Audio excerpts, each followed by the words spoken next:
Ang bawat tahi sa telang puti ay simbolo ng aking pangarap. Ngunit sa isang iglap, tila gunting na matalas na pinutol ng sarili kong pamilya ang lahat.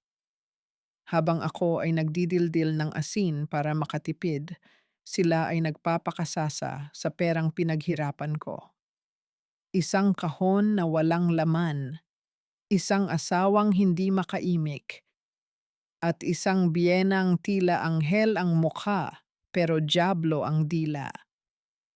Hanggang kailan magiging sapat ang salitang pamilya para manatiling bilanggo sa sariling tahanan?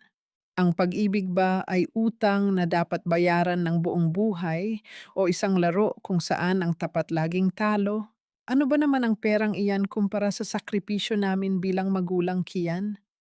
Huwag mong hayaang diktahan ka ng madamot mong asawa.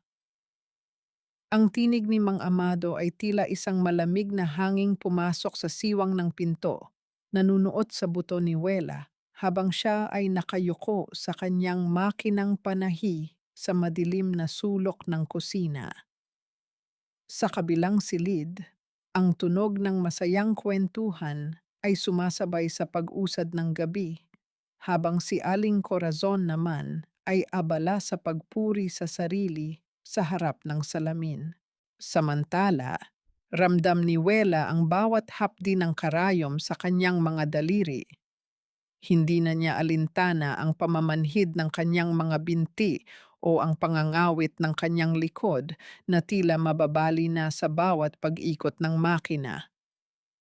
Ang tanging mahalaga sa kanya ay matapos ang gown na isusuot ni Aling Corazon para sa darating na okasyon. Bawat tahi ay puno ng pagtitiyaga. Bawat hibla ng tela ay simbolo ng kanyang pangarap na makamit ang kaunting pagpapahalaga mula sa pamilyang pinili niyang mahalin ng higit pa sa kanyang sarili. Ang puting tela ay dahan-dahang nagkakaroon ng anyo, kasing linis ng kanyang intensyon, ngunit ang mga salitang narinig niya ay tila isang mantsa na hindi na mabubura sa kanyang puso. Tumayo si Wela ng dahan-dahan. Ang kanyang mga tuhod ay nangangatog sa pagod at sa bigat ng katotohanang unti-unting lumilinaw sa kanyang isipan. Humakbang siya patungo sa kanilang silid.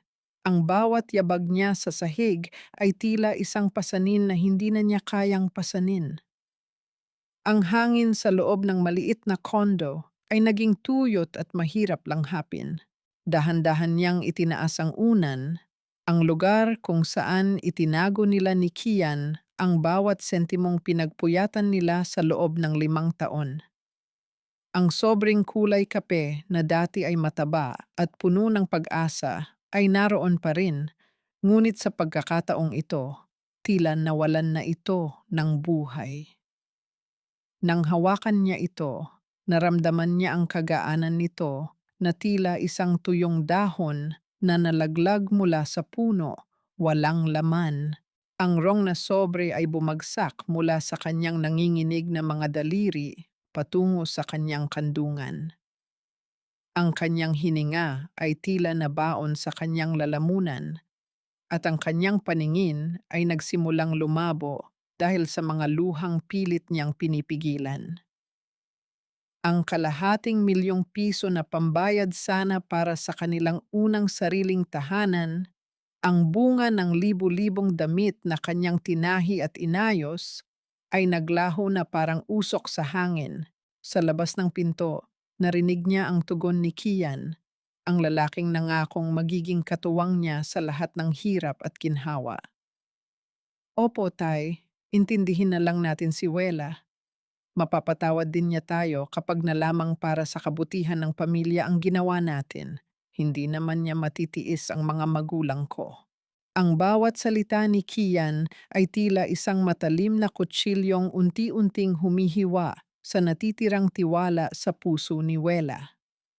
Hindi niya alam kung paano muling kukuha ng hangin. Ang bawat tibok ng kanyang puso ay naging isang mabigat na pasanin sa loob ng kanyang dibdib. Tila isang tambol na nagbababala ng pagguho ng lahat ng kanyang pinaniwalaan. Lumapit siya sa pintuan, ang kanyang kamay ay nakakapit ng mahigpit sa hamba hanggang sa mamuti ang kanyang mga kuko.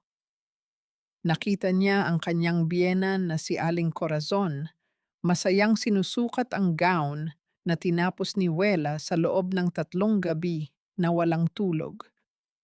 Ang ngiti sa mukha ng matanda ay tila isang matulis na tinik na bumaon sa kanyang damdamin. Kian, mahinang tawag ni Wela, ang kanyang boses ay tila isang bulong na nanggagaling sa kailaliman ng isang sugatang kaluluwa. Lumingon ang lahat. Ang tawanan ay panandaliang natigil, ngunit walang bakas ng gulat o pagsisisi sa kanilang mga mata. Sa halip, ang tiningnan nila ay ang kanyang mga kamay na may mantsa ng langis ng makina, ang kanyang gusot na damit, at ang kanyang mukhang luhaan na tila ba siya pa ang nagkasala. Wela, nandyan ka pala, sambit ni Kian. Ang kanyang tinig ay walang bahid ng pag-aalala.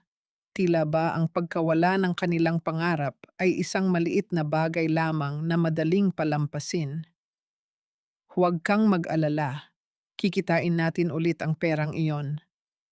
Ang mahalaga, nailigtas natin si Benilda sa mga utang niya at nabigyan natin ng kaunting ginhawa si nanay.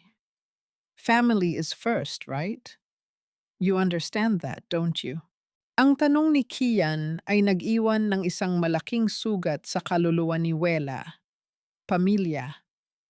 Ang salitang dati ay nagbibigay sa kanya ng init at seguridad ay tila naging isang tanikalang bakal na sumasakal sa kanyang leeg. Tiningnan niya ang rong na sobrang hawak niya at pagkatapos ay ang lalaking minahal niya ng buong puso na ngayon ay tila naging isang estranghero sa kanyang harapan. Gaano nga ba kabigat ang halaga ng utang na loob? At hanggang kailan kailangang bayaran ng isang asawa ang mga pagkukulang ng pamilyang hindi naman niya kadugo, bago siya tuluyang maubos at maging abo sa gitna ng sarili niyang tahanan? Ang pangakong 1 linggo ay tila isang mantsa ng tinta na unti-unting kumakalat sa puting tela, lumalaki at lumalalim hanggang sa hindi na makilala ang orihinal nitong anyo. Lumipas ang mga araw, naging linggo, at ngayon ay halos 1 buwan na ang nakalilipas. Ngunit ang mga maleta sa gilid ng sala ay tila nagkaroon na ng mga ugat sa sahig ng kanilang maliit na kondo. Ang bawat sulok na dati ay puno ng katahimikan at pagsasama ni Nawela at Kian ay naging maingay, magulo, at puno ng mga estrangherong turingan. Sa tuwing sumasapit ang gabi, ang kusina ay nagiging silid-tulugan ni Wela. Ang matigas na sahig ay tinatakpan niya ng isang manipis na banig, habang ang amoy ng bawang at piniritong isda ay nananatiling nakakapit sa kanyang mga damit at buhok. Ang bawat paggalaw niya ay kailangang dahan-dahan. Tila ba siya ay isang magnanakaw sa sarili niyang tahanan upang hindi magising ang kanyang mga biyenan na mahimbing na natutulog sa nag-iisa nilang kwarto. Ang hapdi sa kanyang likod ay hindi na lamang dahil sa maghapong pagtatahi, kundi dahil sa lamig ng semento na tila humihigop sa natitira niyang lakas. Isang umaga, habang inihahanda ni Wela ang agahan, lumapit si Aling Corazon na may matamis na ngiti sa kanyang mga labi, ngunit ang kanyang mga mata ay nananatiling mapanuri. Kumuha ito ng isang kutsarang sinangag at dahan-dahang nginuya bago nagpakawala ng isang mahabang buntong hininga na tila nagdadala ng lahat ng bigat ng mundo. Wela, anak, huwag kang magagalit ha. Simula ni Aling Corazon, ang boses ay malambot at tila nagmamalasakit. Pero parang medyo matabang ang pagkakatimpla mo rito. Alam mo naman ang biyenan mong si Amado, kailangan ay malasa ang pagkain para ganahan. Noong ako ang nagluluto para kay Kian, Hinding-hindi siya nagrereklamo. Siguro dahil hindi ka masyadong nakatuon sa pagluluto dahil sa pagtatahi mo, no? Sayang naman ang pagod mo kung hindi rin masarap ang kakainin ng pamilya. Hindi na nagawang sumagot ni Wela. Ang bawat salita ay tila isang mahinang sampal na pilit niyang tinitiis. Pasensya na po, Nay. Dadagdagan ko na lang po ng kaunting asin. Tugon niya habang nakatitig sa kawali na tila doon niya hinahanap ang nawawala niyang dignidad. Ang pagiging mabait na manugang ay tila isang papel na kailangang gampanan ni Wela kahit na ang kapalit nito ay ang unti-unting pagkaubos ng kanyang sarili. Nang makaalis si Aling Corazon upang gisingin ang iba, kinuha ni Wela ang kanyang cellphone mula sa bulsa ng kanyang apron. Binuksan niya ang gallery at tiningnan ang kaisa-isang larawan ng kanyang yumaong ina. Sa madilim na kusinang iyon, tila naramdaman niya ang init ng yakap ng kanyang nanay. Nay, pasensya na po. Bulong niya sa hangin. Ang kanyang boses ay nanginginig sa pigil na emosyon. Sabi niyo po, ang pagtitiis ay bahagi ng pagmamahal. Pero bakit parang masakit na po masyado? Bakit parang hindi na ito ang pamilyang pinangarap ko para sa atin? Ang bawat patak ng luha na pilit niyang pinipigilan ay tila naging isang mabigat na pasanin sa kanyang dibdib. Isang lihim na sakit na siya lang ang nakakaalam. Nagpatuloy ang maghapon sa parehong ritmo ng paglilingkod at pagtitiis. Habang si Benilda ay nakahilata sa sofa at nanonood ng mga palabas sa internet, si Wela ay abala sa paglalaba ng mga damit ng kanyang mga biyenan. Ang bawat kuskos niya sa tela ay tila isang panalangin na sana ay matapos na ang lahat ng ito. Ngunit tila hindi naririnig ang kanyang mga hiling dahil sa bawat oras na lumilipas, mas nararamdaman niyang siya ay nagiging isang anino na lamang sa loob ng apat na sulok ng kanyang bahay. Nakalubog na ang araw nang marinig ni Wela ang pag-vibrate ng kanyang telepono sa ibabaw ng lamesa sa kusina. Isang hindi pamilyar na numero ang lumitaw sa screen. Sa una ay nag-alinlangan siyang sagutin ito, ngunit dahil sa pangambang baka ito ay tungkol sa kanyang mga kliyente sa pananahi, dahan-dahan niyang itinapat ang telepono sa kanyang tainga. "Hello? Si Mrs. Wela Dalisay Manalastas po ba ito?" Tanong ng isang boses sa kabilang linya. Ang tono ay formal at tila may dalang hindi magandang balita. "Opo, ako nga po. Sino po sila?" Tugon ni Wela, habang ang kanyang puso ay nagsisimulang tumibok ng mabilis dahil sa kaba. Mula po ito sa legal department ng isang lending firm. Tumatawag po kami para ipaalala ang inyong utang na nagkakahalaga ng 200,000 piso na ngayon ay past due na. Kung hindi po kayo makakapagbayad sa loob ng 48 oras, mapipilitan po kaming dalhin ito sa korte para sa kaukulang aksyon. Nabitawan ni Wela ang sandok na hawak niya. Ang tunog nito sa sahig ay tila isang malakas na babala na bumasag sa kanyang huling katatagan. 200,000 piso? Wala siyang maalalang inutang na ganoon kalaking halaga. Ang kanyang paningin ay nagsimulang umikot at ang bawat salita ng taong nasa kabilang linya ay tila naging isang malabong ingay sa kanyang pandinig. Tumingin siya sa sala kung saan masayang nagtatawanan sina Mang Amado at Benilda habang kumakain ng mga prutas na siya ang bumili. Isang malamig na kilabot ang gumapang sa kanyang buong katawan habang ang isang nakakatakot na hinala ay nagsisimulang mabuo sa kanyang isipan. Ang panginginig ng mga kamay ni Wela ay hindi agad na ibsan kahit pa matagal na niyang naibaba ang tawag. 200,000 piso. Ang halagang iyon ay patuloy na umiikot sa kanyang isipan, tila isang mabigat na batong unti-unting lumulubog sa isang malalim at madilim na karagatan ng kanyang mga takot. Pilit niyang pinakalma ang sarili. Nang maging tahimik na ang buong bahay at payapa nang natutulog ang lahat, nanatili siyang gising sa ibabaw ng kanyang manipis na banig sa kusina. Sa gitna ng kadiliman, napansin niya ang isang malamig na liwanag na nagmumula sa sala, sinasabayan ng mahinang bulong at mabilis na pagdiin ng mga daliri sa keyboard ng isang laptop. Dahan-dahan siyang tumayo, iniiwasang makagawa ng anumang ingay na magbabasag sa katahimikan ng madaling araw. Sumilip siya mula sa gilid ng pasilyo at nakita niya si Benilda, nakayuko sa harap ng laptop ni Kian.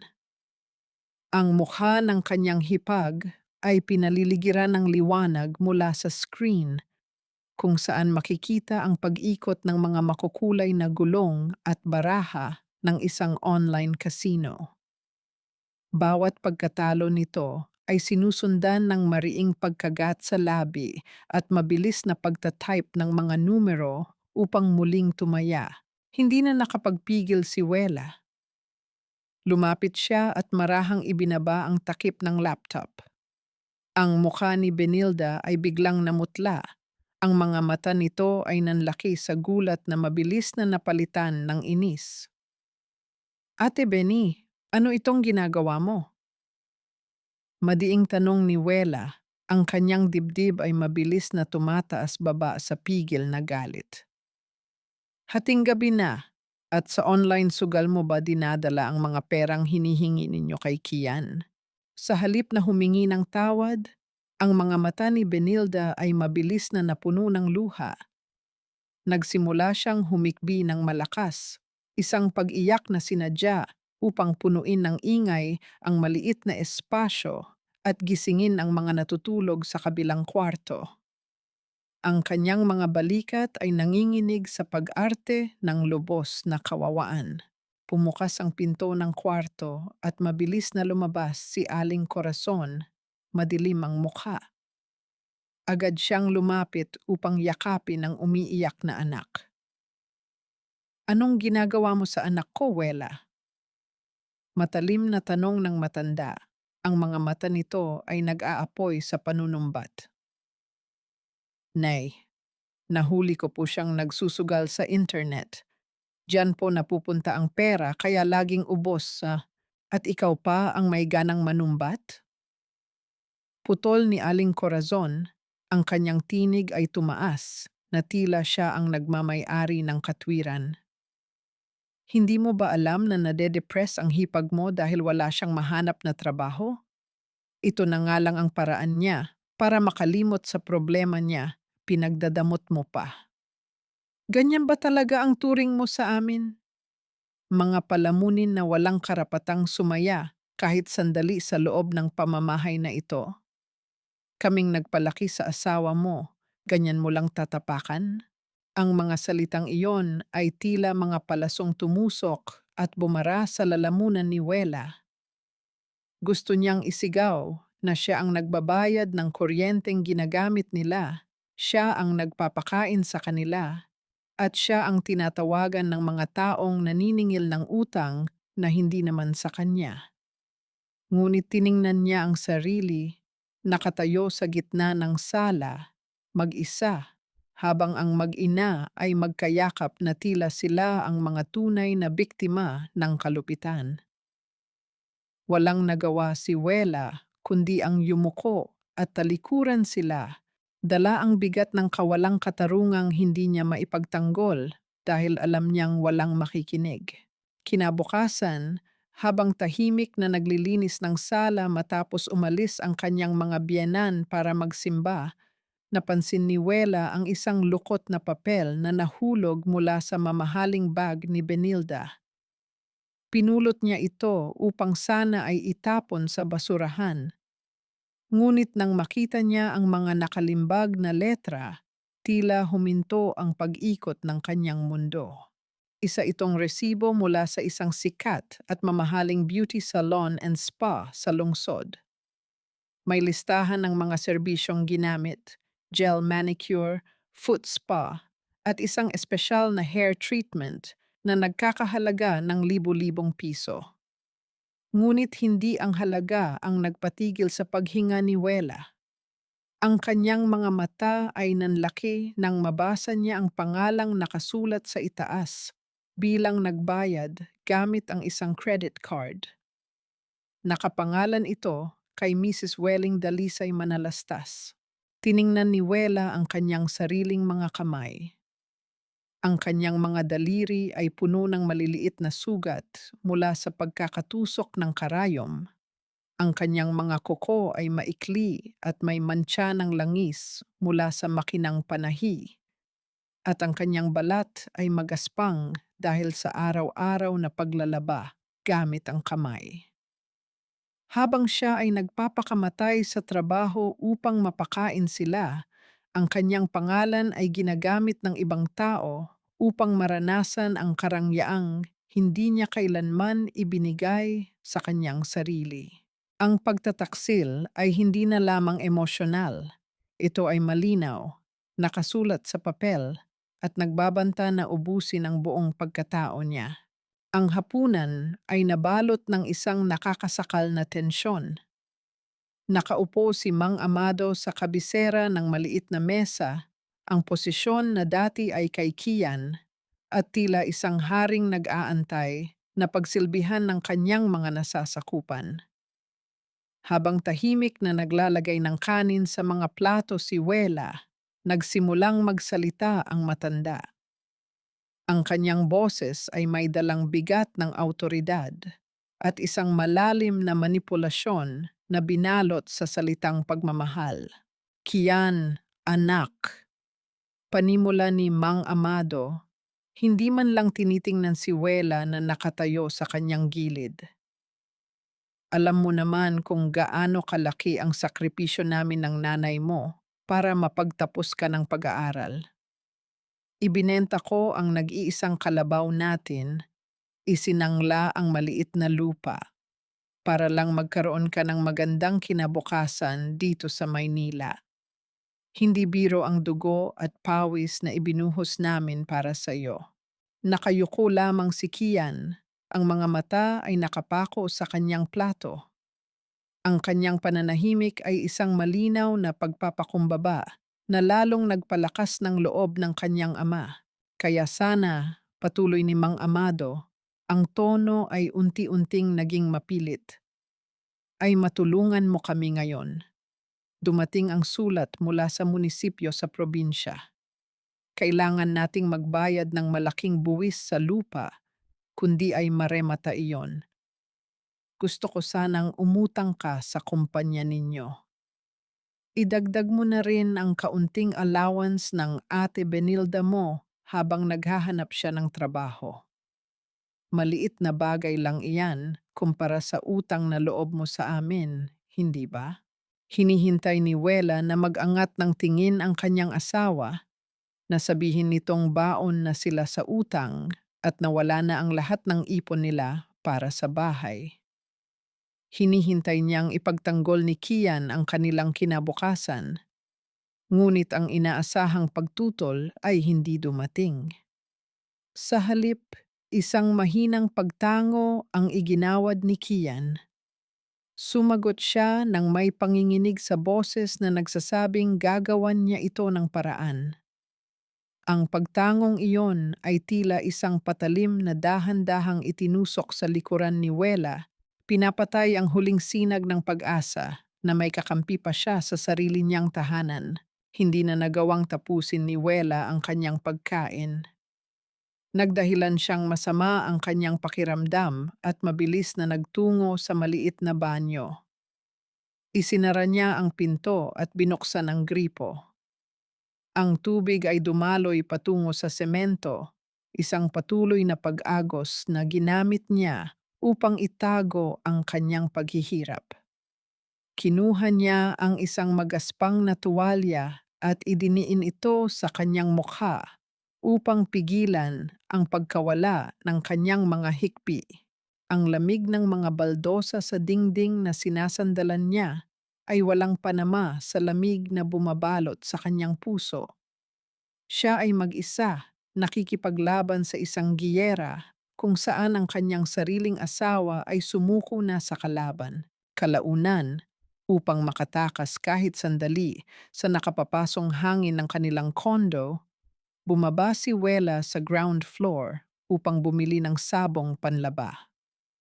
Nakita siya ni Romy, ang may-ari ng maliit na sari-sari store sa ibaba. Napansin agad ng lalaki ang namamagang mga mata at ang namumutlang mukha ni Wela. Nang iabot ni Romy ang sabon, may kasama itong isang basong malamig na tubig. Uminom ka muna, Wela. Mukhang pasan mo ang buong mundo. Malumanay na wika ni Romy, ang mga mata ay puno ng tapat na pag-unawa na hindi kailanman naramdaman ni Wela mula sa kanyang sariling asawa. Huwag mong kalimutang magtira para sa sarili mo. Hindi sa lahat ng oras ay ikaw ang dapat mag-asikaso sa kanila. Ang simpleng baso ng tubig na iyon, ang malamig na pakiramdam nito sa kanyang tuyong lalamunan, ay nagdala ng isang matinding kirot sa kanyang damdamin. Isang estranghero pa ang nakapansin sa kanyang pagod, habang ang mga taong pinaglilingkuran niya ay itinuturing siyang parang isang makina na walang pakiramdam. Tumango siya bilang pasasalamat. Isang maliit na ngiti ang pilit na iginuhit sa kanyang mga labi bago siya muling umakyat sa kanyang sariling piitan. Pagdating niya sa harap ng kanilang pinto, may napansin siyang isang puting sobre na nakaipit sa siwang sa ibaba. Ang logo ng administrasyon ng gusali ay malinaw na nakatatak sa itaas. Binuksan niya ito nang may nanginginig na mga daliri. Ang mga salitang nakalimbag sa papel ay tila nag-apoy sa kanyang paningin. Ito ay isang formal na babala mula sa may-ari ng gusali. Nagsasaad na ang kanilang unit ay lumabag sa patakaran ng pinakamataas na bilang ng mga taong maaaring manirahan. Nakasaad doon na meron silang 3 araw upang paalisin ang mga hindi awtorisadong bisita o mapipilitan ng pamunuan na palayasin silang lahat at kanselahin ang kanilang kontrata sa pag-upa. Ang matibay na lupa na kanyang kinatatayuan ay tuluyan ng gumuho.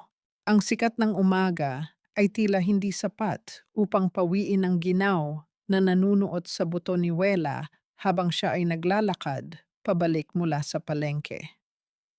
Nais sana niyang dumaan sa tindahan ni Romy upang makiusap na hulugan ang ilan sa kanilang mga pang-araw-araw na pangangailangan. Ngunit bago pa man siya makapagsalita, inilabas ng lalaki ang isang lumang kwaderno mula sa ilalim ng estante. Ang mukha nito ay bakas ang pag-aalangan. Tila may isang mabigat na katotohanang nais nitong iparating ng hindi nakakasakit. Iniharap ni Romy ang kwaderno, kung saan nakasulat ang mahabang listahan ng mga mamahaling bilihin, mga imported na kape, tilatang karne, at maging mamahaling load sa cellphone. Ang halaga sa ilalim ay umabot na sa libu-libong piso.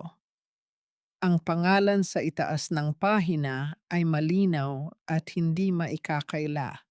Wela Manalastas. Wela. Pasensya na kung ipapakita ko ito. Malumanay na wika ni Romy, ang mga mata ay puno ng pakikisimpatya. Ang ate Benilda mo, halos araw-araw kumukuha rito. Sabi niya, ikaw daw ang magbabayad tuwing katapusan dahil ikaw naman daw ang naghahawak ng pera ninyong mag-asawa. Pumayag ako dahil kilala naman kita at nagtitiwala ako sa iyo. Pero medyo lumalaki na ang listahan at kailangan ko na ring mag-ikot ng puhunan. Ang hangin sa paligid ay tila nawalan ng hangin. Ang bawat salita ni Romy ay naging malalaking batong unti-unting dumagan sa dibdib ni Wela. Hindi siya makahinga at ang kanyang mga tuhod ay tila naging yelo na nagbabantang matunaw. Tinitigan niya ang mga numero, ang tahimik na patunay ng panlilinlang na ginagawa sa kanya sa mismong lugar na tinatawag niyang tahanan. Pag-akyat niya sa kanilang unit, naabutan niya ang pamilya sa sala. Si Kian ay nag-aayos ng kanyang sapatos bago pumasok sa trabaho, habang si Benilda ay abala sa pag-scroll sa kanyang cellphone, walang pakialam sa mundo. Ang isang bundok ng maruruming damit ni Mang Amado at Aling Corazon ay nakatambak sa gilid ng banyo, tahimik na naghihintay na labhan ni Wela. Ate Beni, ano itong listahan sa tindahan ni Romy? Tanong ni Wela, ang kanyang boses ay nanginginig hindi dahil sa takot, kundi sa nag-aapoy na galit na pilit niyang ikinukulong. Inilapag niya ang kapirasong papel na naglalaman ng kabuuan ng utang sa mesa. Tumingala si Benilda, ang mukha ay walang anumang bakas ng pagkakasala. Nagkibit balikat lamang ito at nagpakawala ng isang mapanuyang tingin. Bakit? Masama bang mangutang ng makakain natin? Pamilya tayo dito, Wela. Ang damot mo naman. Si Kian naman ang magbabayad niyan, kaya huwag kang masyadong mag-alala sa perang hindi naman sa'yo.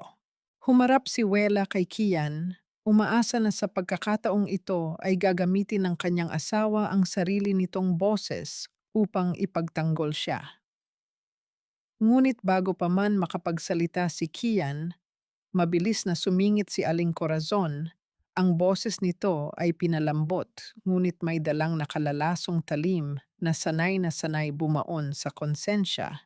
Diyos ko naman, Wela, barya lang iyan. Ginagawa mo pang malaking issue. Imbes na pinag-aawayan ninyo ang pagkain na napunta naman sa ating lahat, bakit hindi mo na lang labhan ang mga damit namin? Bisita kami rito. Nakakahiya naman na kami pa ang kikilos sa pamamahay ninyo. O baka naman sinusumbat mo na rin ang pagpapatira mo sa amin ng mga magulang ng asawa mo. Ang katahimikan ni Kian ay naging pinakamasakit na sagot. Kinuha nito ang kanyang bag at umiwas ng tingin, nagmamadaling humakbang patungo sa pinto upang takasan ang responsibilidad na harapin ang gulo ng kanyang pamilya. Sige na, Wela. Ako na ang bahalang magbayad kay Romy kapag sumahod ako. Bulong ni Kian bago tuluyang lumisan. Ang pagkasara ng pinto ay tila isang mabigat na hatol na nag-iwan kay Wela sa gitna ng mga taong unti-unting pumapatay sa kanyang kaluluwa. Naiwan si Wela sa sala, ang kanyang buong pagkatao ay tila naging isang basag na salamin na imposibleng mabuo muli. Sinimulan niyang pulutin ang mga kalat na iniwan ni Benilda sa mesa habang ang luha ay tahimik na pumapatak sa kanyang mga pisngi. Habang nililigpit niya ang mga gamit, isang makapal na sobre ang nahulog mula sa hindi nakasarang bag ng kanyang hipag. Sa pagtatangka niyang ibalik ito, isang piraso ng papel ang lumabas. Ang kanyang paningin ay nanlabo at ang kanyang puso ay nagsimulang magwala, tila isang ibong nais kumawala sa pagkakakulong. Ito ay isang malinaw na kopya ng kanyang lisensya at voter's ID, mga pagkakakilanlan na matagal na niyang hinahanap. Sa tabi nito ay isang formal na dokumento mula sa isang online lending application. Nakatitig siya sa huling pahina ng dokumento. Naroon ang isang pirma. Pilit na ginaya ang kumpas ng kanyang kamay, ngunit may kaunting panginginig at pagkakaiba. Ito ay isang pekeng pirma sa ilalim ng kanyang pangalan, pumapayag sa isang libu-libong pisong pautang na hindi niya kailanman inaplayan. Ang mantsa sa kanyang pangalan ay hindi lamang dahil sa maliliit na grocery.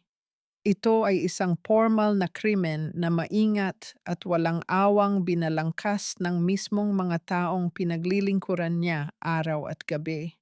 Ang matinding pagod ay tila isang anino na patuloy na nakabuntot sa bawat galaw ni Wela.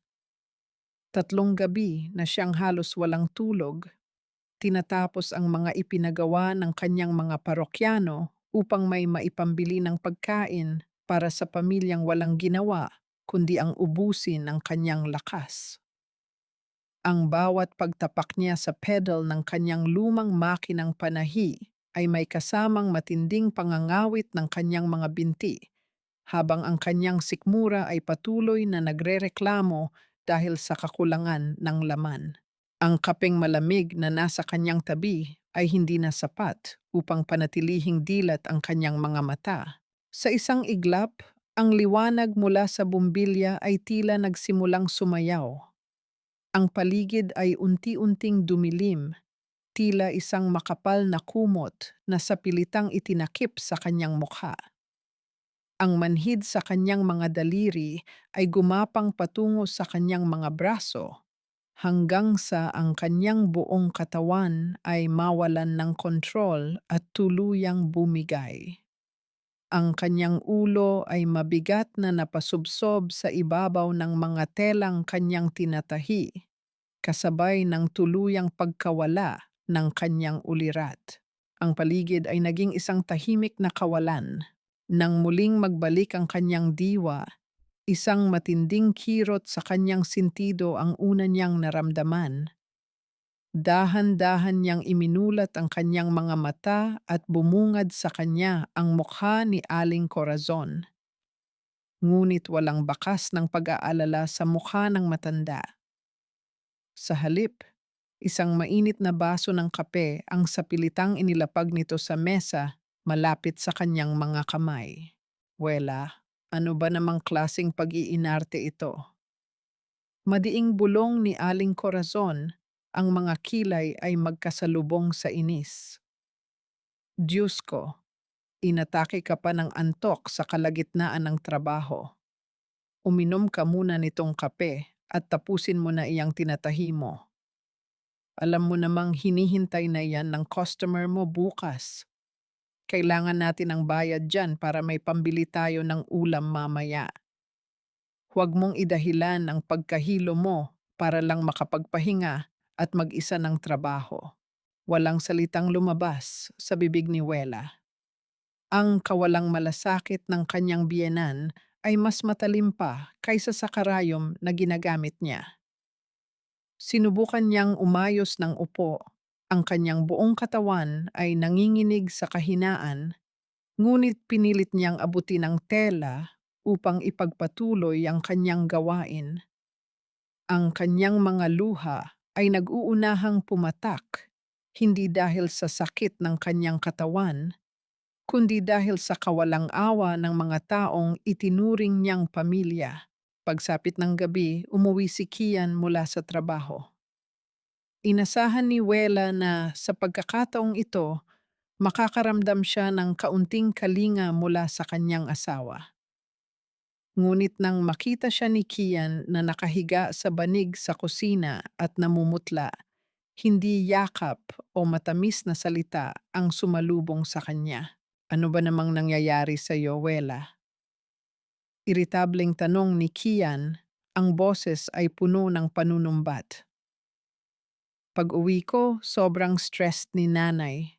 Nag-aalala raw sila sa iyo dahil bigla ka na lang nag-collapse kanina. Nakakahiya naman kina nanay at tatay, sila patuloy ang nag-aalala at nag-aasikaso sa iyo imbes na ikaw ang nag-aalaga sa kanila. Ayusin mo naman ang sarili mo, please. Huwag kang maging pabigat sa pamilya natin. Ang mga salitang iyon ay naging pinal na martilyo na bumasag sa kaisa-isang natitirang piraso ng pag-asa sa puso ni Wela.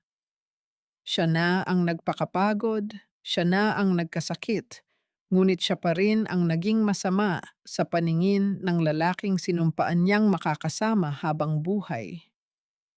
Ipinikit niya ang kanyang mga mata, tahimik na tinatanggap ang mapait na katotohanan na ang asawang inaasahan niyang magiging kalasag niya ay siya mismong nag-abot sa kanya sa mga kalaban.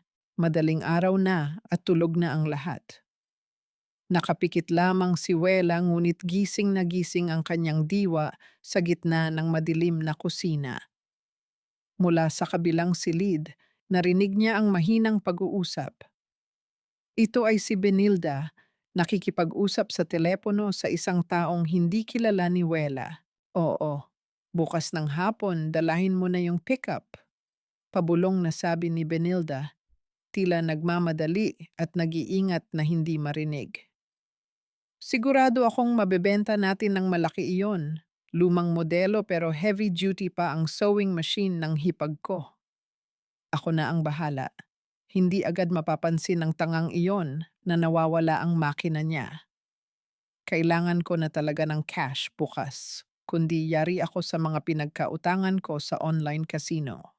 Ang makinang panahiniwela, ito ang huling alaala na naiwan sa kanya ng kanyang yumaong ina, ang tanging gamit na nagbibigay sa kanya ng hanapbuhay at dangal. Isang malamig na kilabot ang gumapang sa kanyang gulugod, kasabay ng isang matinding determinasyon na unti-unting sumibol sa kanyang dibdib. Isang tahimik na panata na hindi na siya muling magpapakababa at magpapaapi sa sarili niyang tahanan. Ang katahimikan ng madaling araw ay tila isang mabigat na kumot na nakabalot sa buong kondo. Ngunit para kay Wela, ito ay nagbibigay ng pagkakataon upang pakiramdaman ang bawat pagguho ng kanyang pagkatao. Nakahiga siya sa kanyang manipis na banig sa kusina, nakapikit at tila nahihimbing na sa pagtulog. Ngunit ang totoo, ang kanyang isipan ay malawak na gising, pinoproseso ang sunod-sunod na kataksilan na unti-unting sumisira sa kanyang pamilya. Mula sa sala, ang liwanag ng isang maliit na lampara ay naghahagis ng mahahabang anino sa dingding at ang mga nag-uusap na tinig ay nagsimulang pumilas sa kapayapaan ng gabi. Kian, kinausap ko na ang ahente ninyo sa pabahay kahapon habang nasa trabaho ka. Panimula ni Mang Amado, ang boses ay mababa ngunit puno ng pagmamando.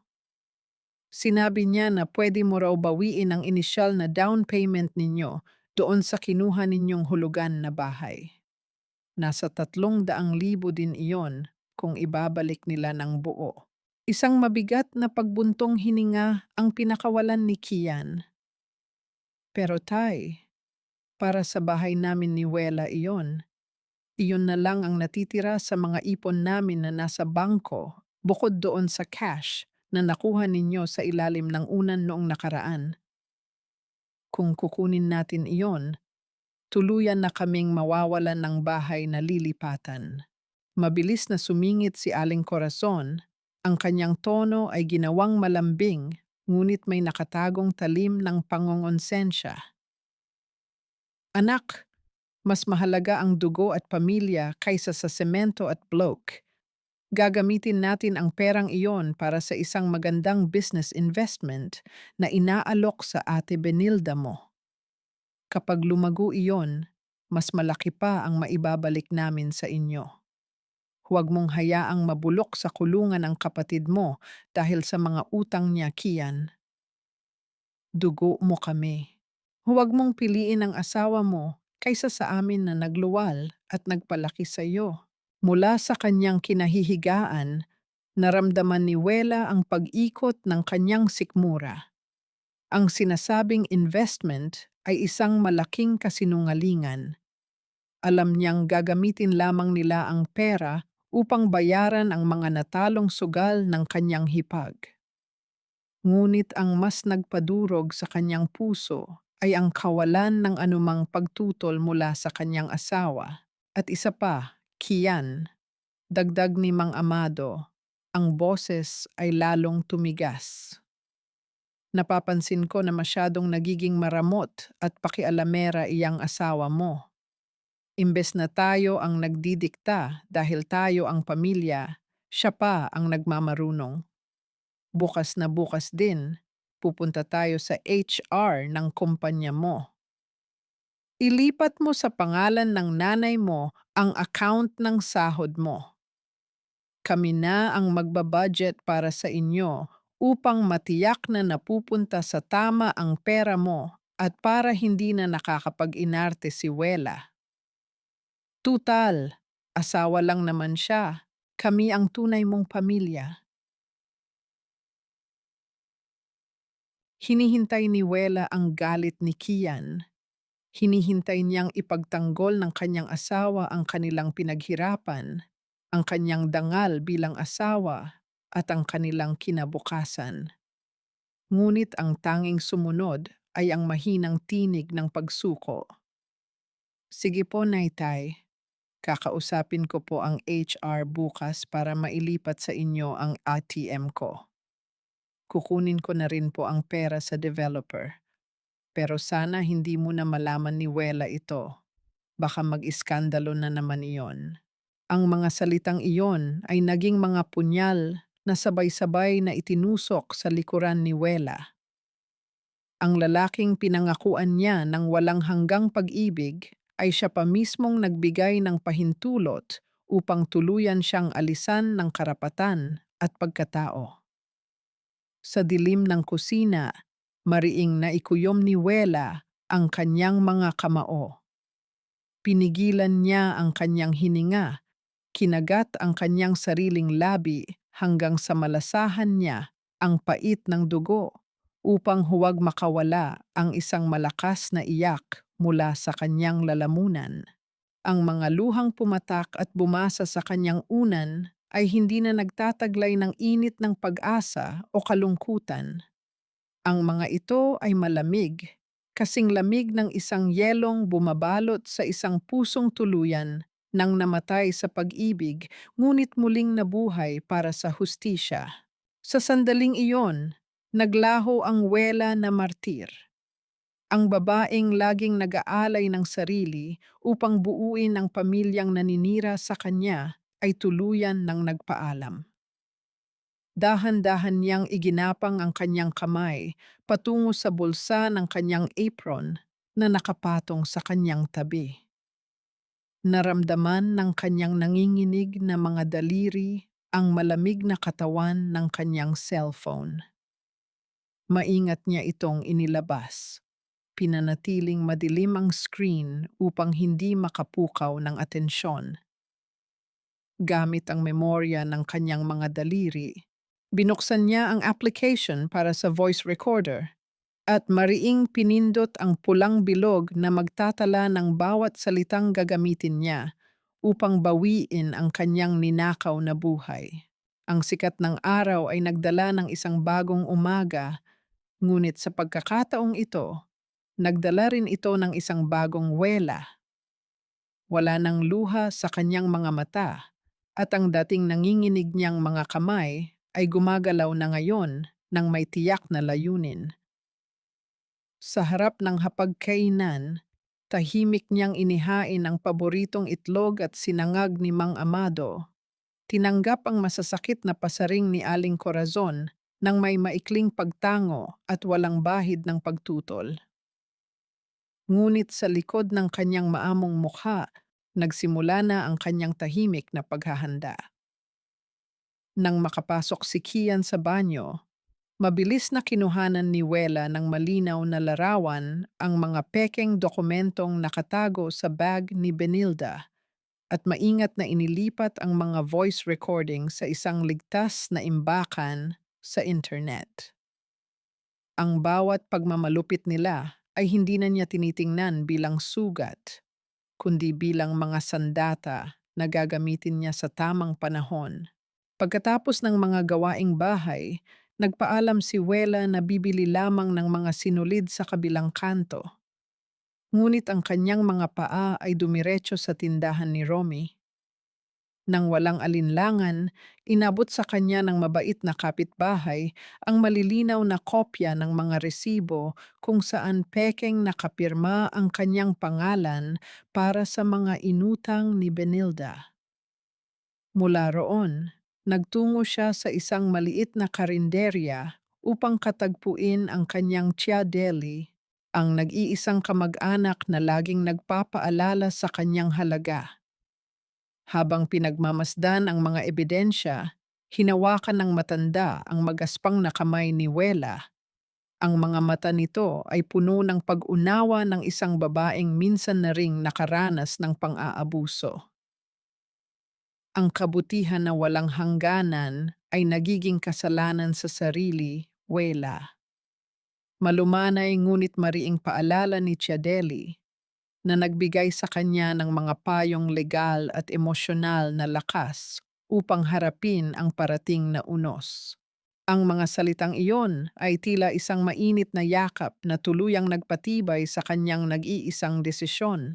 Kinagabihan, habang ang lahat ay abala sa kani-kanilang mga mundo sa loob ng maliit na kondo, napansin ni Wela ang hindi mapakaling paglakad pabalik-balik ni Benilda malapit sa bintana ng sala. Ang hipag niya ay may kausap sa cellphone, ang tinig ay pumipiyok sa matinding takot habang pilit na ibinubulong ang mga salita. Parang awa niyo na. Bigyan niyo pa ako ng hanggang bukas. Huwag niyo akong sasaktan. Nakikiusap ako. Panginginig na samo ni Benilda habang nakahawak ng mahigpit sa rehas ng bintana. Isang katanungan ang namuo sa isipan ni Wela habang tahimik niyang pinagmamasdan ang eksena mula sa madilim na pasilyo. Sino ang taong nasa kabilang linya na nagagawang manginig sa takot ang isang babaeng walang inuurungan pagdating sa panlalamang sa kapwa? Maingat na kinuha ni Wela ang kanyang telepono at kinuhanan ng litrato ang kanyang hipag. Itinala ang oras at petsa bilang dagdag sa kanyang lumalaking koleksyon ng mga katotohanan.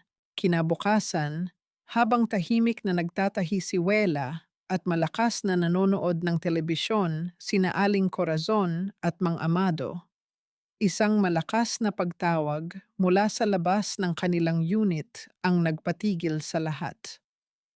Isang hindi pamilyar na boses ng lalaki ang naghahanap. Dahan-dahang tumayo si Wela at binuksan ang pinto. Bumungad sa kanya ang isang matangkad na estranghero na may suot na formal na uniforme at may hawak na makapal na folder.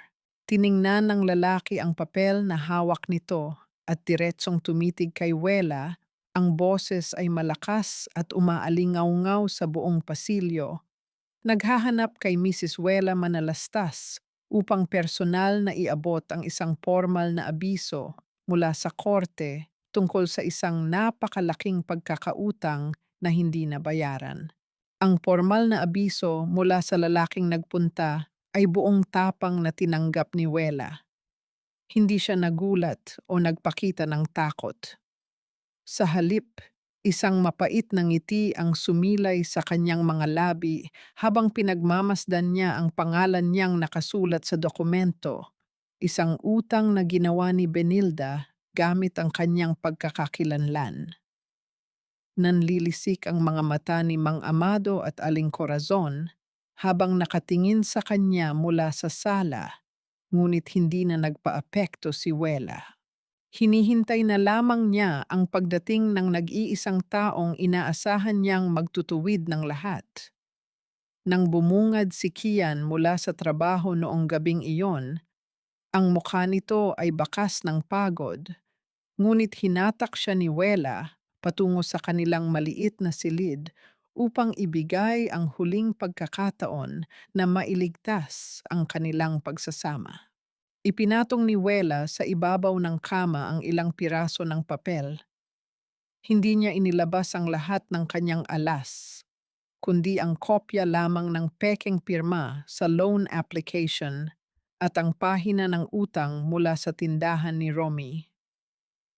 Ang kanyang mga mata ay tuwid na nakatitig sa lalaking minahal niya, naghahanap ng kahit na anong bakas ng paninindigan.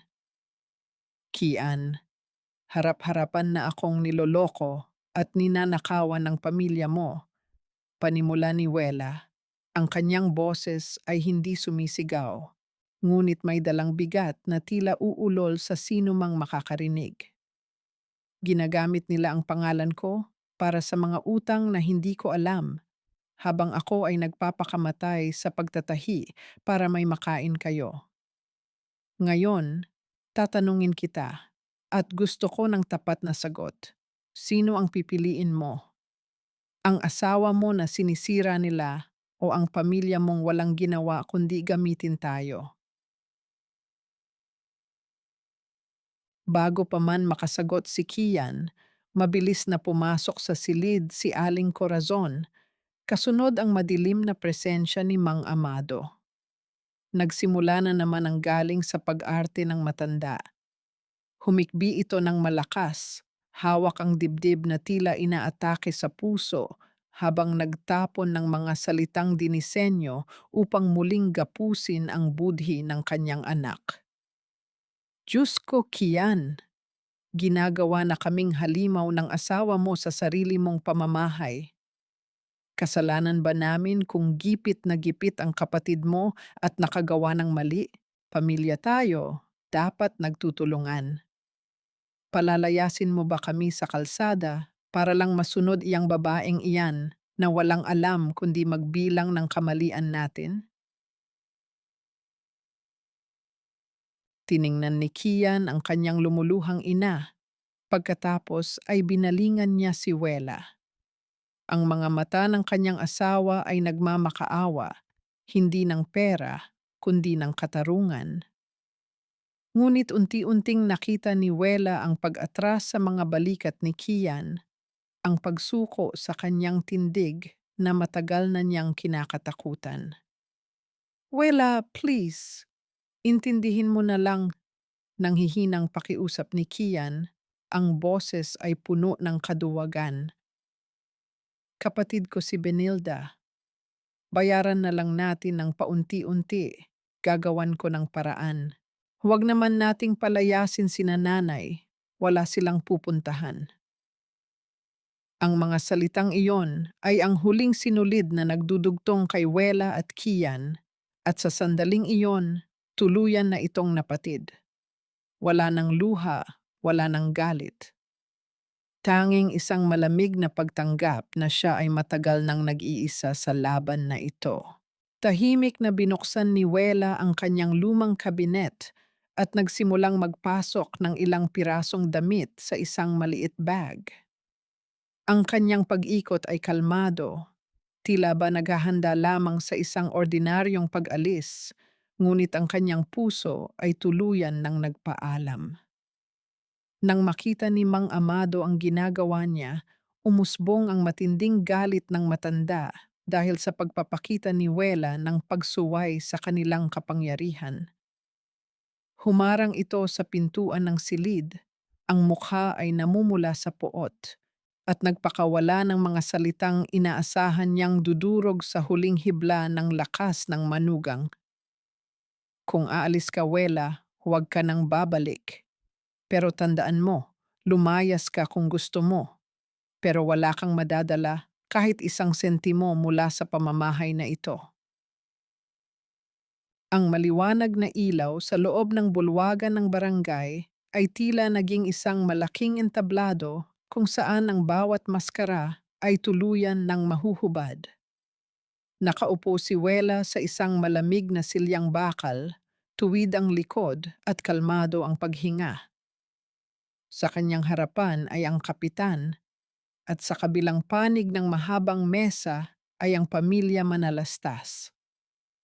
Ang mukha ni Kian ay nakayuko, iniiwasan ang kanyang mga tingin, habang sina Mang Amado at Aling Corazon ay nagpapalitan ng matatalim na sulyap na wari nagbabanta. Ang hangin sa loob ng silid ay siksik at mabigat, nagbabadya ng isang bagyong matagal nang namumuo sa loob ng kanilang tahanan. Bago pa man makapagsalita ang kapitan upang simulan ang pag-uusap, inunahan na ito ni Aling Corazon. Ang kanyang mga mata ay mabilis na namula at ang kanyang boses ay nanginginig sa isang napakahusay na pagpapanggap. Lumapit ang matanda ng kaunti sa mesa. Ang mga kamay ay nakadikit sa dibdib. Kapitan, maawa po kayo sa amin. Simula ni Aling Corazon, habang pinupunasan ang mga pekeng luha gamit ang dulo ng kanyang panyo. Pinalalayas po kami ng manugang kong ito sa gitna ng gabi. Wala po siyang utang na loob. Kami na nga po ang nag-alaga sa asawa niya. Kami pa po ngayon ang lumalabas na masama. Nasaan po ang hustisya para sa mga matatandang tulad namin na wala namang ibang ginawa kundi ang magmahal ng pamilya? Ang mga salita ni Aling Corazon ay umaling-awngaw sa buong silid na umakit sa pagkaawa ng ilang mga opisyal na nakikinig. Tiningnan ng kapitan si Wela, naghihintay ng pagtatanggol o pagsabog ng galit mula sa inirereklamong manugang. Ngunit sa halip na sumigaw o umiyak, dahan-dahang binuksan ni Wela ang maliit na folder na kanyang dala. Ang kanyang mga kamay, na dati ay nanginginig sa takot at pag-aalinlangan, ay ngayon ay gumagalaw ng may matibay na kasiguraduhan. Inilapag niya isa-isa ang mga papeles sa ibabaw ng mesa. Ipinakita niya ang malinaw na kopya ng mga pekeng pirma sa pautang, ang listahan ng mga utang sa tindahan na umabot ng libo-libo, at ang mga resibo ng mga mamahaling serbisyo sa salon na ginamit sa ilalim ng kanyang pangalan. Ang bawat papel ay tila mabigat na sampal sa nagkukunwaring mukha ng pamilya manalastas. Nagsimulang mamutla si Benilda at pilit na umiwas ng tingin. Sumubok magsalita si Mang Amado upang bawiin ang atensyon sa pamamagitan ng galit, ngunit tahimik na iniangat ni Wela ang kanyang cellphone. Sa harap ng lahat ng mga opisyal, pinindot niya ang screen upang patugtugin ang isang nakatagong katotohanan. Mula sa speaker ng telepono, umusbong ang boses ni Namang Amado, Aling Corazon, at Benilda mula noong gabing nagkukunwari siyang tulog. Malinaw na narinig ng buong silid ang plano nilang kunin ang pera para sa pabahay, ang sapilitang paglipat ng sahod ni Kian sa pangalan ni Corazon, at ang maitim na balak ni Benilda na ibenta ang makinang panahi na pamana pa ng ina ni Wela. At ang pinakamatinding bahagi ay umalingaw-ngaw na tila isang matalim na kutsilyo, ang malinaw na boses ni Benilda na nagsasabing hindi agad mapapansin ng tangang iyon na nawawala ang makina niya. Ang buong bulwagan ay binalot ng isang nakabibinging katahimikan. Walang sino man ang nakakilos. Ang mga luha ni Aling Corazon ay biglang natuyo sa gitna ng pamumutla ng kanyang mukha. Ang dating nanlilisik na mga mata ni Mang Amado ay napalitan ng matinding pagkapahiya habang nakatitig sa sahig. Si Kian ay nanatiling nakapako sa kinauupuan, ang mukha ay sinakluban ng matinding pagkawasak matapos marinig ng sarili niyang mga tainga ang kalupitan ng kanyang pamilya na matagal na niyang pinagtatakpan. Ang salitang binitawan ni Benilda ay nag-iwan ng isang malalim na marka sa lahat ng nakikinig. Ngunit para kay Wela, ang katahimikang iyon ay ang pinakamatamis na musika ng kanyang tuluyang paglaya mula sa pagiging biktima. Bago pa man makabuo ng bagong palusot ang pamilya Manalastas, isang pangkat ng mga opisyal ng pulisya ang mabilis na pumasok mula sa pangunahing pintuan ng barangay hall. Kasunod nila ay si Romy, ang mabait na kapitbahay, na may hawak na sariling mga dokumento mula sa kanyang tindahan at sa iba pang mga napahamak sa komunidad. Ang mabibigat na hakbang ng mga awtoridad ay nagdulot ng isang matinding kaba na tuluyang nagpabagsak sa pag-asa ni Benilda. Lumapit ang pinununo ng mga pulis at tiningnan ng mga taong nakaupo sa mesa Bago naglabas ng isang formal na papel na may selyo ng korte, nagpapahayag na sila ay naroon upang isama si Benilda Manalastas patungkol sa mga patong-patong na reklamong estafa at pamemeke ng pagkakakilanlan. Ang balita tungkol sa mga natuklasan sa barangay hall ay tila isang mabilis na apoy na kumalat sa buong komunidad. Pagbalik nila sa gusali ng kanilang kondo, ramdam ng pamilya Manalastas ang mabibigat na tingin ng mga kapitbahay na sumusubaybay sa bawat galaw nila. Ang mga dating kumare ni Aling Corazon na madalas niyang kwentuhan at utuan tungkol sa kanyang pagiging martir na biyenan ay sabay-sabay na umiwas ng tingin. Isinasara ang kanilang mga pinto upang huwag nang madawit pa sa gulo. Ang kahihiyan ay malinaw na nakapinta sa bawat mukha ng mga Manalastas, isang malalim na mantsa ng hiya na hindi na kailanman mabubura ng kanilang mga matatamis na kasinungalingan o pag-iyak. Ang maskara ng pagiging isang perpekto at kagalang-galang na pamilya ay tuluyan ng nadurog. Iniiwan silang nakahubad sa harap ng mga taong dati ay humahanga sa kanila. Pagpasok sa loob ng maliit na kondo upang kunin ang natitira nilang mga gamit, tuluyan ng naglaho ang pagpapanggap ni Mang Amado. Ang mukha ng matanda ay namumula sa matinding poot dahil sa pagkasira ng kanilang pangalan sa komunidad. Wala siyang nakitang ibang sisisihin kundi ang babaeng naglakas loob na tumumbasan ang kanilang pang-aabuso. Sa isang biglaang bugso ng galit, humakbang siya ng mabilis patungo kay Wela. Ang kanyang magaspang na kamay ay nakataas, handang magpadapo ng isang malakas at walang awang pananakit sa mukha ng kanyang manugang. Ang bawat hakbang ng matanda ay may dalang bigat ng isang nasirang pagmamalaki at kagustuhang maibalik ang kanyang kapangyarihan. Hindi gumalaw si Wela, nakatayo lamang ng tuwid, hindi pumipikit, at tinitigan sa mga mata ang halimaw na sumira sa kanyang pangarap. Siya ay handang tanggapin ang sakit dahil alam niyang ito na ang huling pagkakataon na makakalapit ito sa kanya. Ngunit bago pa man tumama ang nag-aapoy na kamay ni Mang Amado sa pisngi ni Wela, isang anino ang mabilis na humarang sa pagitan nila. Sinalo at hinawakan ng mahigpit ni Kian ang braso ng kanyang ama. Ang sariling mga mata ni Kian ay nanlilisik hindi sa galit kay Wela, kundi sa matinding pagkamuhi sa sarili at sa katotohanang matagal niyang pinagtatakpan ang mga pagkakamali ng kanyang dugo. Tama na, Tay. Nanginginig ngunit buo ang tinig ni Kian. Ang kanyang mga balikat ay nakataas sa isang tindig na nagpoprotekta. Tama na ang pananakit ninyo sa asawa ko. Wala na kayong karapatang saktan siya dahil ako mismo ay nandidiri na sa mga ginawa natin sa kanya. Ang pagtayo ni Kian para ipagtanggol siya ay ang senaryong matagal nang pinapangarap ni Wela gabi-gabi habang nakahiga sa malamig na sahig ng kusina. Ngunit habang pinagmamasdan niya ang paninindigan ng kanyang asawa, walang naramdamang kilig o tuwa sa kanyang dibdib. Ang tinig na iyon ng kanyang asawa ay nagdala lamang ng magkahalong pait at panghihinayang.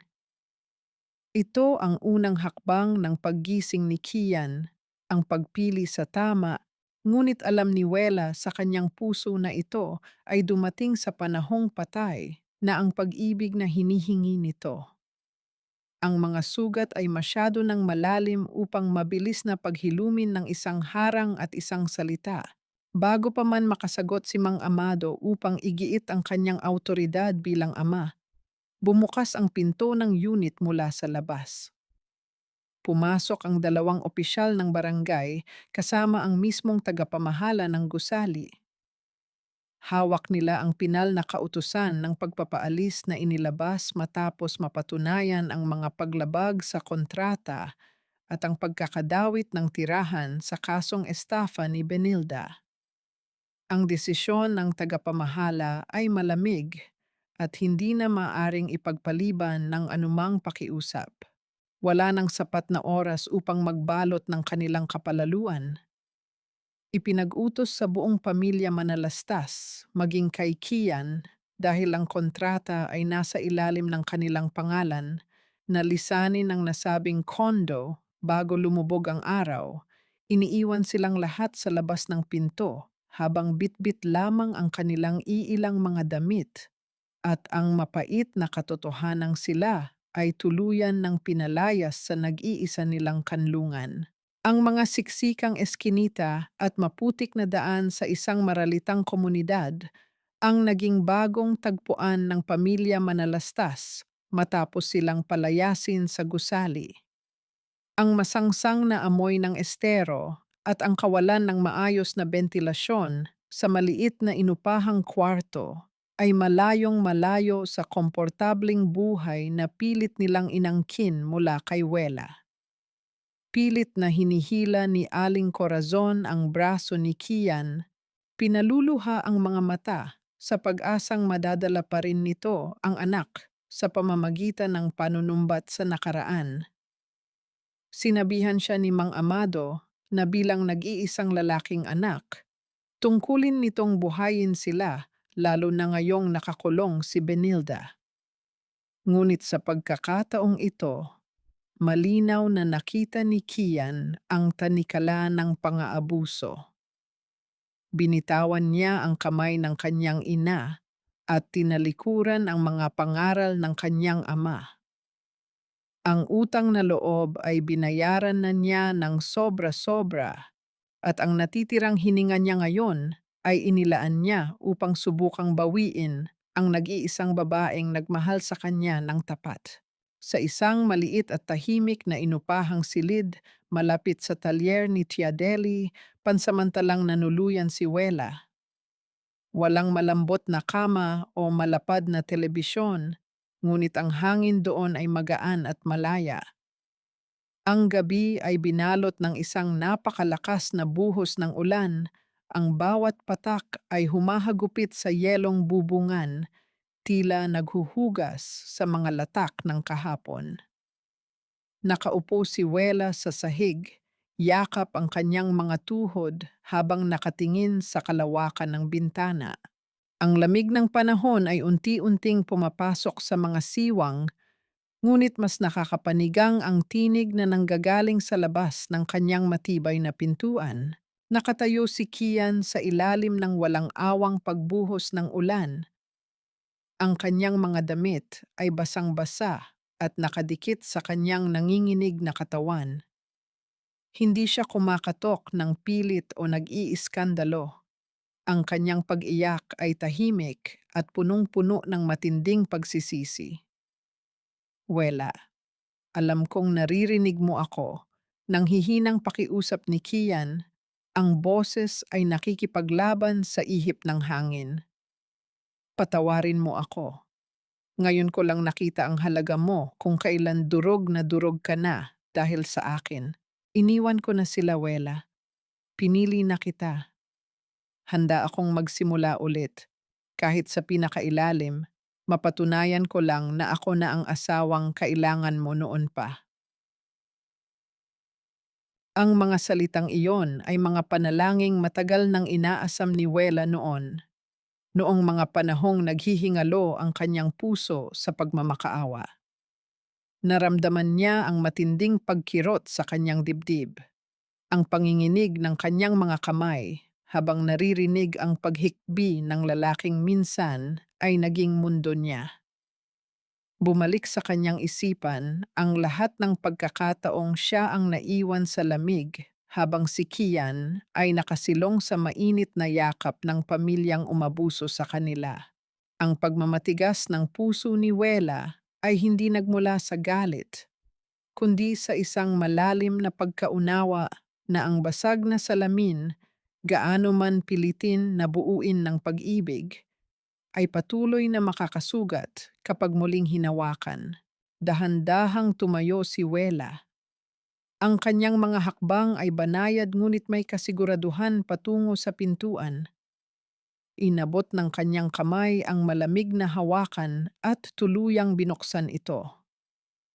Ang liwanag mula sa loob ng silid ay tumama sa basang mukha ni Kian. Nag-angat ng tingin ang kanyang asawa, ang mga mata nito ay nagningning sa labis na pag-asa, umaasang ang pagbukas ng pinto ay ang pagbukas muli ng buhay nilang dalawa.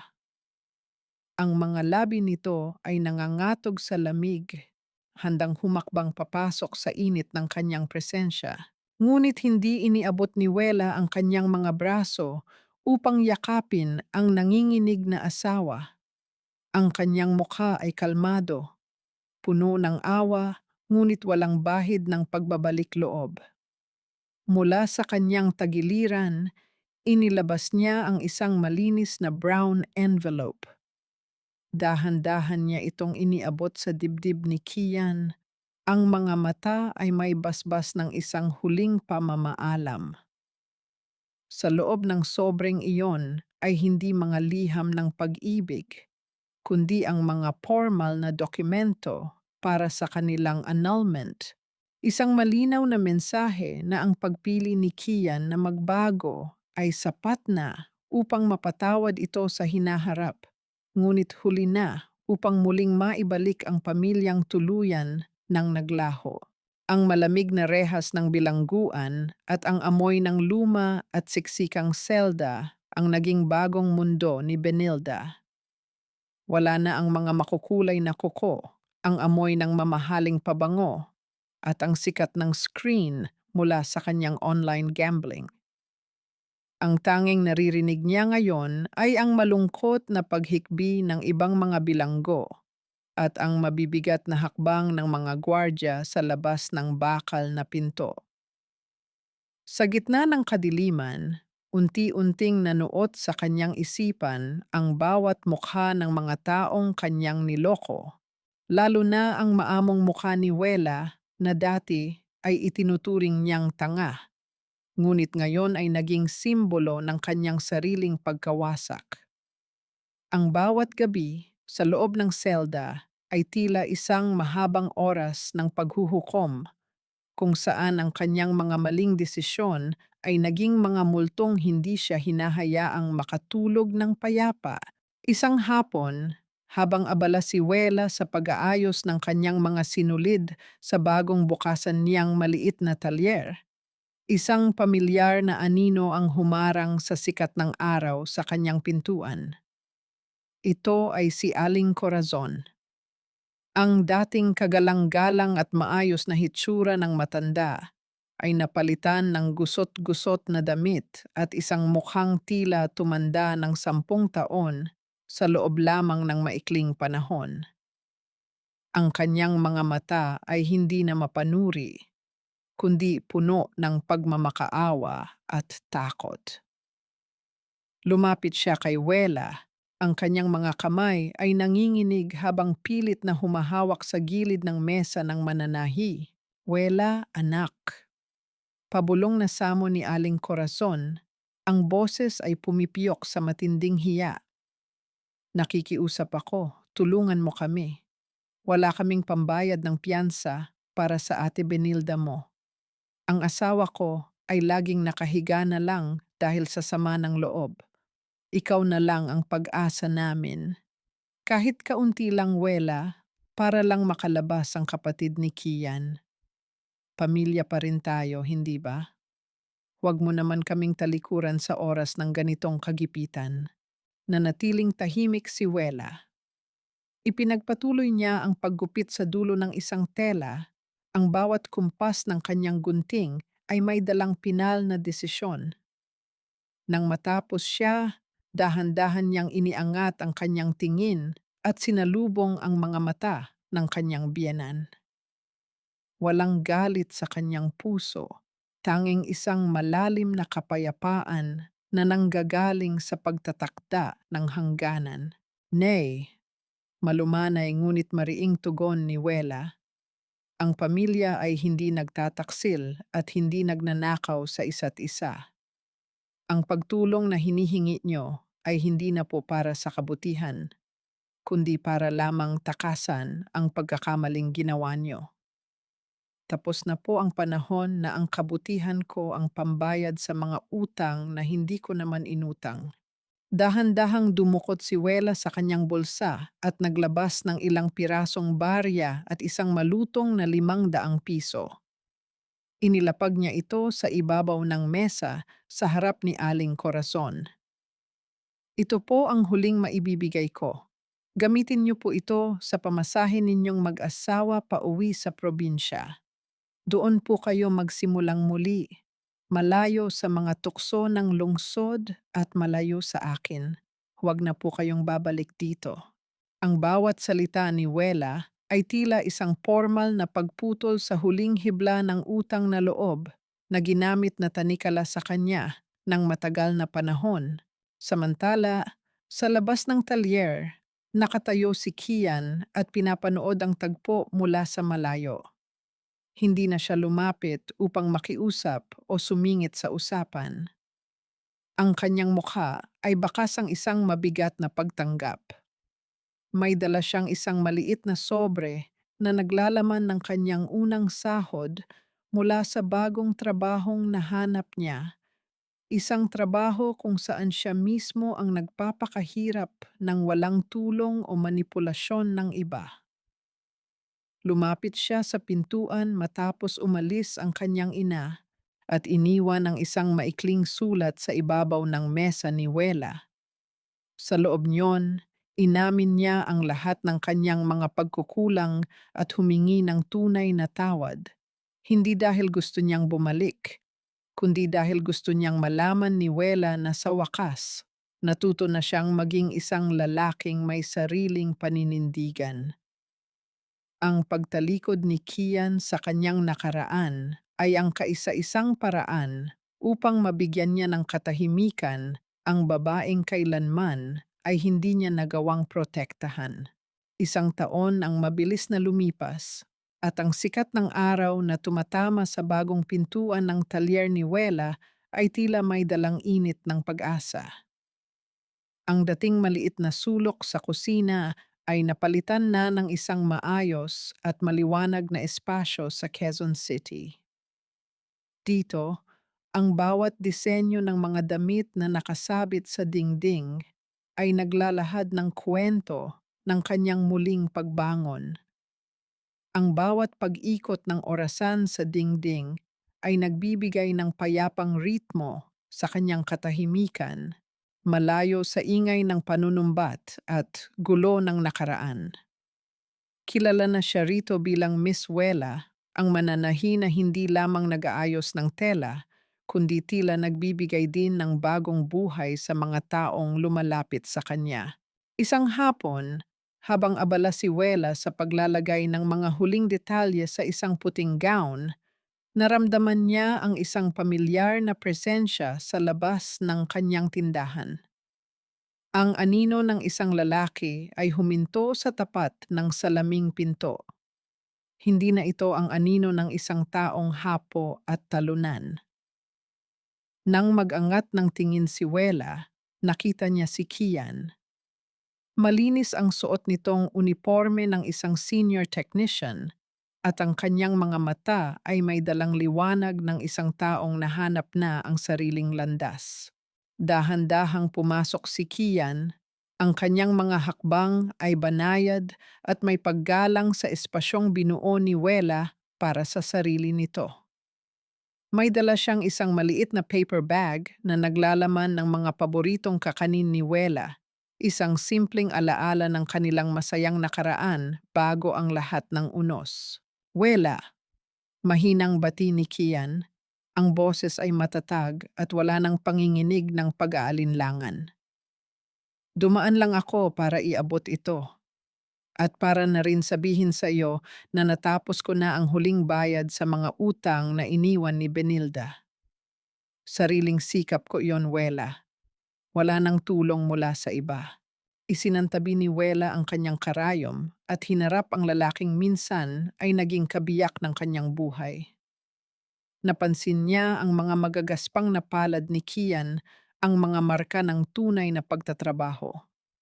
Sa pagkakataong ito, walang sigawan, walang luha, at walang pait sa pagitan nila.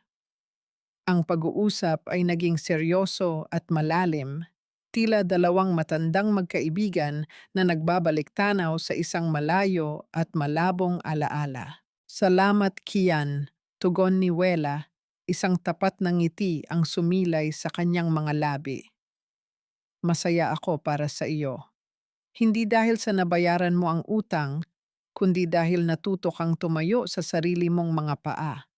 Iyon naman talaga ang tanging hiniling ko noon. Alam ko, sagot ni Kian, ang kanyang mga mata ay puno ng paghanga at pagkilala sa lakas ng babaeng nasa harap niya. Hindi ako narito para pilitin kang ibalik ang dati. Gusto ko lang na malaman mo na ang pagpapatawad na ibinigay mo sa akin, kahit malayo tayo, ang naging lakas ko para maging tamang tao.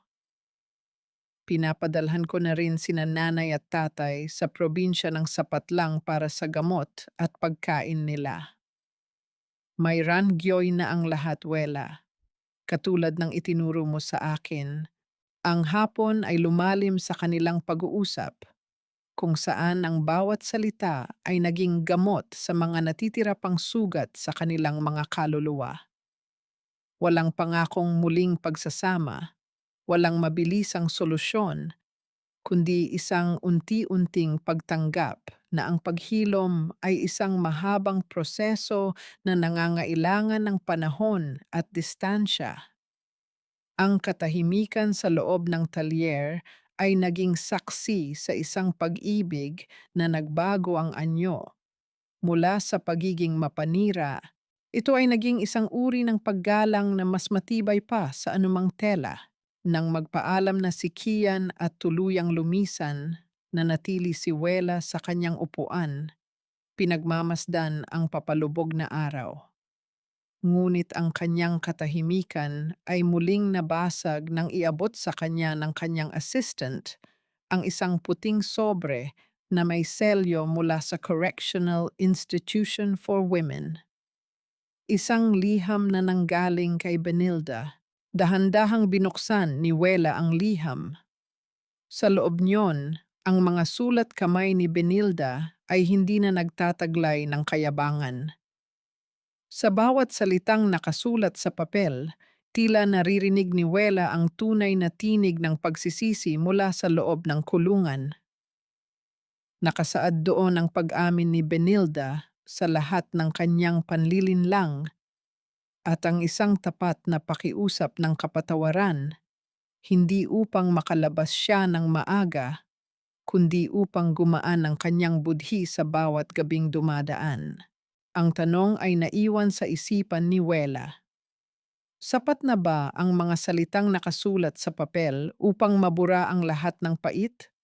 O ang paghilom ba ay may hangganan din na hindi na kayang tawirin ng anumang liham? Ang gintong sinag ng papalubog na araw ay dahan-dahang gumagapang sa sahig ng bagong talyer ni Wela na nagbibigay ng isang mainit na yakap sa bawat sulok ng silid. Ang tunog ng kanyang makinang panahi ay hindi na isang mabilis at desperadong ritmo ng paghahabol sa oras, kundi isang mahinahon at payapang himig na tila sumasabay sa bawat tibok ng kanyang puso. Sa kanyang harapan, ang mga telang makukulay ay maayos na nakasalansan, bawat isa ay may dalang pangako ng isang bagong simula. Sa ibabaw ng kanyang mesa, ang liham ni Benilda ay nakapatong pa rin. Matagal na tiningnan ni Wela ang mga salita ng pagsisisi ng kanyang hipag. Sa pagkakataong ito, naramdaman niya ang isang kakaibang gaan sa kanyang dibdib. Ang pagpapatawad ay hindi pala isang biglaang pagsabog, kundi isang tahimik na pagpili na huwag nang bitbitin ang bigat ng galit ng ibang tao. Napatawad na niya si Benilda, hindi dahil karapat-dapat ito, kundi dahil karapat-dapat si Wela sa katahimikan. Gayon din ang kanyang nararamdaman para sa kanyang mga biyenan sa probinsya. Ang distansyang inilagay niya sa pagitan nila ay hindi isang pader ng poot, kundi isang bakod ng pag-iingat para sa sarili niyang kaluluwa. Nabalik lamang ang kanyang diwa nang marinig ang mahinahong pagbukas ng pinto. Si Kian ay nakatayo doon, may dalang-dalawang tasa ng mainit na kape. Hindi na siya nagtatanong kung pwedeng pumasok. Ang kanilang pagkakaibigan ay nagkaroon na ng isang bagong pundasyon ng respeto at pag-unawa.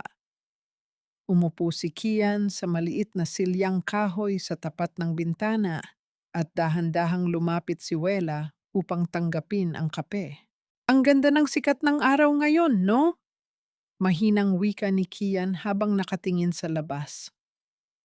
Tila ba sinasabi nito na kahit gaano kahaba ang gabi, palaging may darating na umaga. Tumango si Wela at sumandal sa gilid ng kanyang mesa. Oo, Kian.